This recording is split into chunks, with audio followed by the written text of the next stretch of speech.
Forges of Ravenshire is a 1 to 4 player game for ages 12 and up with an average gameplay length of 60 to 90 minutes, published by BA Games. The basic overview of Forges for Ravenshire has players acting as blacksmiths.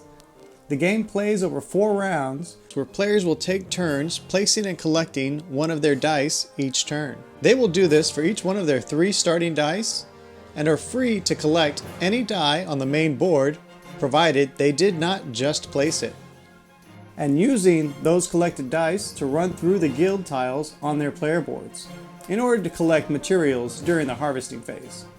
Remember not to alter any of the dice values. These values not only determine the amount of material you gain, they will also be used to determine the benefits you will gain during the production phase. You can also use action tokens to pick up new contracts during the harvesting phase, or even purchase new guild tiles to add to your board. Once all players have finished the harvesting phase, players will use the collected dice on the other half of their player board in order to gain more materials to complete contracts. This is called the production phase, which can be done simultaneously, but it is sometimes fun to take turns to see what everyone is trying to do. You complete contracts by reducing the amount of material required on your player board. And if you have extra materials, you can give it either a mithril finish that grants you a reputation point, or give it a flame edge finish that grants you additional gold, or for no extra materials, give it a standard finish for its base reward. Through completing contracts, players will be rewarded with gold and reputation, allowing for more difficult and more rewarding contracts to be collected and completed. Then you will take all 3 dice you have and roll them for the new round. And the current active player will roll all 6 dice on the main board and distribute them 1 to each location. You can, and sometimes should, have multiple dice of the same color to help you gain more benefits from the guilds you have on your player board. And remember, having the highest number might not always yield the most material. At the end of 4 rounds, the player with the most gold wins and is declared the best blacksmith in Ravenshire. Now in this worker placement game, you will have to continually look to the future. Harvesting as much of the right material as possible is a good way to get ahead of the competition.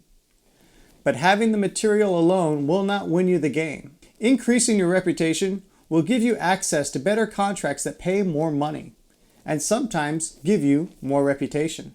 Any way you choose to play, Forges of Ravenshire will keep your calculating brain busy. The components for Ravenshire are done really well. The boards, especially the player boards, with the indentations for the dice, cubes, and tiles, make sure everything has a place and make sure it stays there.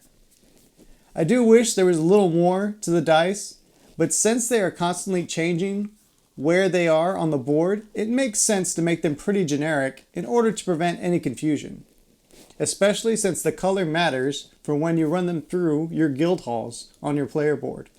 But a game is never just its looks.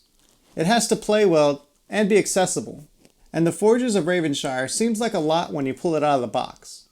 But after a playthrough or 2, or even a round or 2, you will see that everything pretty much makes sense, and the learning curve fades away and just the fun remains. This strategy game is one I plan on backing.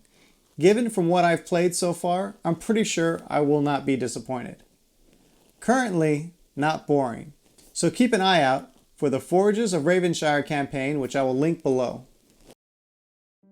Thanks for watching. Please like, subscribe, and ring the bell to get notified about new videos. If you're bored now, click this for more games.